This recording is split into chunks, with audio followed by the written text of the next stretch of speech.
আমরা এখন যাইতেছি দেওঘরের নৌলাক্কা মন্দিরে।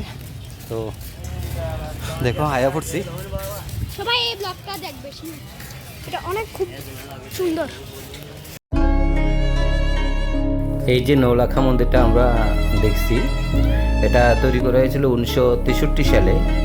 এই মন্দিরটা 9 লাখ টাকা দিয়ে তৈরি করা হয়েছিল, তাই এই মন্দিরটারে সবাই কয় নৌলাখা মন্দির।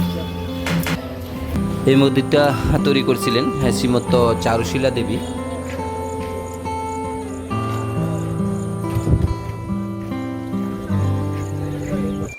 আর তোমাদের বলে রাখি, এই মন্দিরের টাইমিংটা হলো সকাল 7টা থেকে 12টা আর 2টা 30 থেকে 7টা 30 পর্যন্ত। এই যে মূর্তিটা আমরা এখন দেখছি, এই মূর্তিটা যিনি হলেন ইনি এই মন্দিরটা নির্মাণ করেছেন, শ্রীমন্ত চারুশীলা দেবী।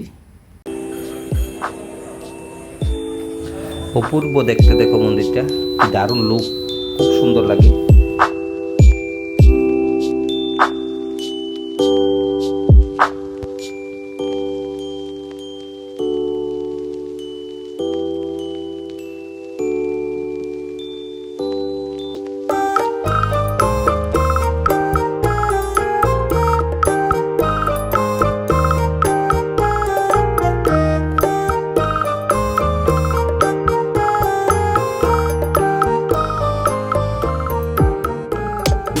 নৌলাখা মন্দিরটি হলো একটি হিন্দু মন্দির, আর এটা ভারতের ঝাড়খণ্ডের দেওঘরে অবস্থিত।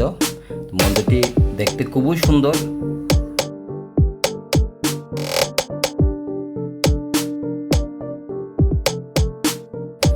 মন্দিরটির ভিতরে একটি গোপালের মূর্তি রয়েছে।